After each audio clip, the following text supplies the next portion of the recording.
Welcome back, everybody. Holiday Doc here, and we got some Homefront gameplay for you. I hope you guys are excited because this game is a lot of fun. No matter how frustrating it can get, I enjoy the challenge. I truly do. It is fun, it is eventful, it is action-packed, and the vehicles are a nice change of pace, which you're going to see. Now, I'm not the greatest Homefront player, and it's a difficult game to play, especially by yourself. But like I said, I enjoy the challenge of it, and especially in Battle Commander. Now, Midget King was the one that actually, recommended this game type to me. He said to me, "You got to play this. This is where it's at. This is where the action is, and it keeps things fresh. People are always trying to chase you down." And if you haven't tried it, basically, when you get a kill streak, you got a big kill me sign on your character where people are going to try and track you down and get points to actually specifically kill you. Now, I don't know about you guys, but that's pretty cool. You're always on the run. You got to be careful. You got to move strategically. And speaking on the strategic part of this game, the flow and the pace of this game has changed dramatically since the release. And, I played a little bit pre-release, and it was more cat and mouse at that point. Now it's more like all-out warfare. Like, people go directly for that objective. They don't stop, and it is much more enjoyable right now. But it does change things up, and right now I got that kill me sign on the top of my head, so people are running after me left, right, and center. Let's talk about general tips and tricks, how to improve your game, and how to stay competitive in the match you're in as a single player with no team. First of all, your loadout has to be dynamic. You have to be able to change and adjust to the scenario that you're going to be thrown into. From one second to another, you could be trying to pick off people in the distance that could be sniping with ghillie suits. You could be trying to stop people from getting onto your B flag, so you're up in close quarter, and you have to be, much more quick on your feet.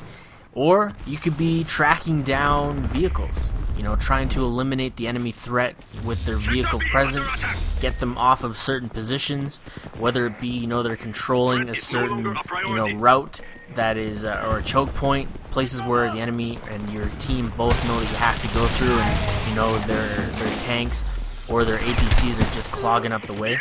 So my class, if you already haven't seen it, I did a class video earlier today, is the ACR with red dot. And the red dot allows me to have kind of a one-up on snipers. For the most part, snipers are still a two-shot kill.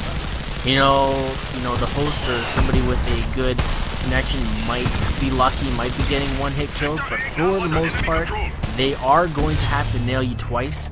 And even that one shot gives me enough time to adjust, get out of the way, reacquire their target, and take them out. Now, a big tactic in taking out snipers in this game, because the ghillie suits and the backgrounds and the backdrops and just how realistic the environments are, makes the ghillie suit super effective. So how do you counter that? And the answer is name scanning. Call of Duty has a little bit of a name scan. People will search through area and try to get a pickup on the name, where your name will actually highlight while you cursor over. In this game, it's much more noticeable. When you scan over a name, it is bright red. You're gonna see their name. You're gonna know exactly where they are. So that's what I do to combat, long-range snipers, or snipers you really can't see because of their effectiveness of the ghillie suit. Now, going on to the next part, close quarter. Well, the ACR is a very adaptive gun in this game. Definitely one of my favorites so far. I've tried all the assault rifles, and so far, with what I have unlocked, it's the best option for me. Like I said, I can take a long-range target, but the close quarter hip fire and quick to pull up is just as good. So it keeps me competitive when we're pushing in on a target like this. See, I'm able to simply go hip for hip if that is the case. And for vehicles, that's where the other part of my classes kind of come into play. And these little flying things, you gotta take them down. And my aim on these things is awkward because there's no... It seems like there's an anti-aim assist, if that makes any sense. Like, you try to track onto them, and it almost like it feels like it's pushing off. But back to what I was saying, vehicles. Vehicles are, you know, if you're a smart player, fairly easy to dispatch. The jammer nades are a must. Flashbangs and stun grenades are effective, but, you know, truly, and watch this is probably one of the most epic shots ever. I fire one, miss, fire a second, and with no lock on, get it out of the air, RPG. He was probably pissed. I probably ruined his day. He just got his chopper, and I retaliate with his chopper with my own, but they have a very smart crew on the other side, and they are deploying anti-air ground drones, which are just essentially fucking up my day as well. I'm trying to get some chopper kills, get some footage for you guys, but it's not really working out, as I have not perfected my craft. That's for damn sure. And I have, however, you know, learned how to use the decoys on my chopper to allow me to live just a bit longer, but I'm not able to kill that stupid drone, and it keeps ruining my day, and it's not good fun. But back to vehicles, the jam grenade followed up with the RPGs is a sure thing. You know, the double jam grenade, back up, call in your RPGs, and take down the target. Humvees are a one hit, APCs are a 3 to the front, 2 to the back, and tanks are a 3 all around, I believe. But one thing I do offer as advice is right when you start, if you notice that the enemy team is heavily into vehicles, definitely call in your RPGs before you get into a tactical moment where you actually need them. You know, being able to just swap to them instead of calling them in then swapping is a little bit quicker, and you're gonna, you know, snag a kill a little bit easier, let's say. And you know, the long range accuracy of this ACR is just great. I enjoy it, but for some reason or other, I was not getting any hit markers like halfway through this game on those targets, you know, downrange over there. And you know, one thing I have to say, there's a couple issues that this game really needs to fix. My aim's horrible there. First issue has to be bullet penetration. If I can't shoot through a picket fence with, you know, any sort of assault rifle, that's gonna be a problem. You know, we're looking for realism. The battlefields are realistic. The guns and everything like that, definitely realistic. Why don't we have bullet penetration in this game? It just confuses me. I'm not really sure why or what's going on there, but it's very awkward. Number 2, joining with a party is you automatically get split up if the lobby is out of even odds. They always like split you up and make the teams 100% even.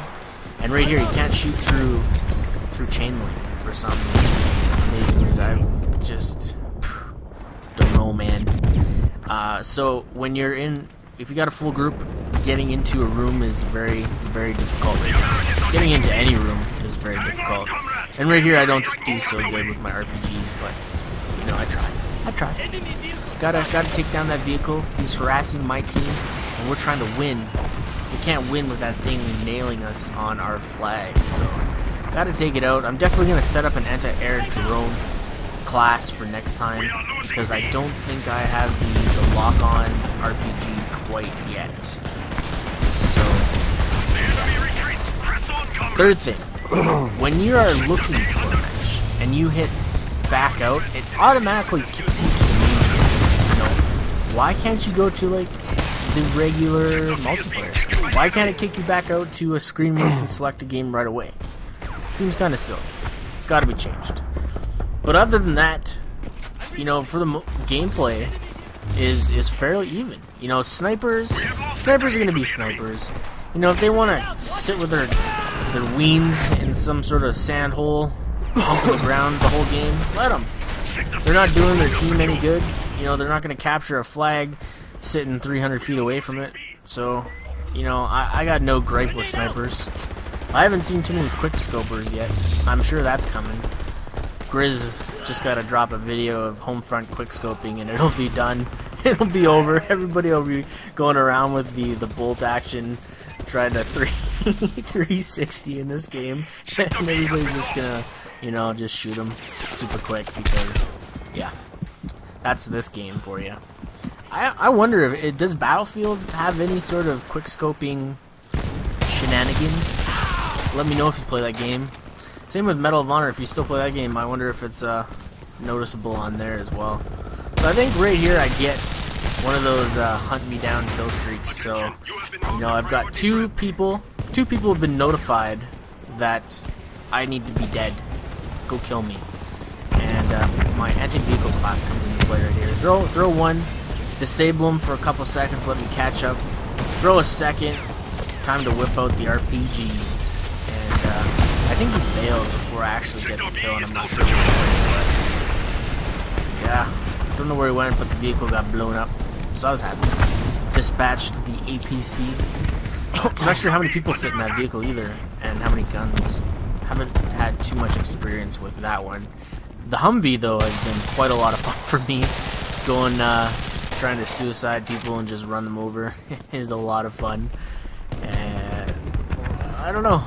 What else can we say besides, you know, avoid TDM if you don't like camping. If you don't like camping in this game, don't play TDM. Go play the ground controls. You're gonna end up having a lot more fun and a lot less frustrations.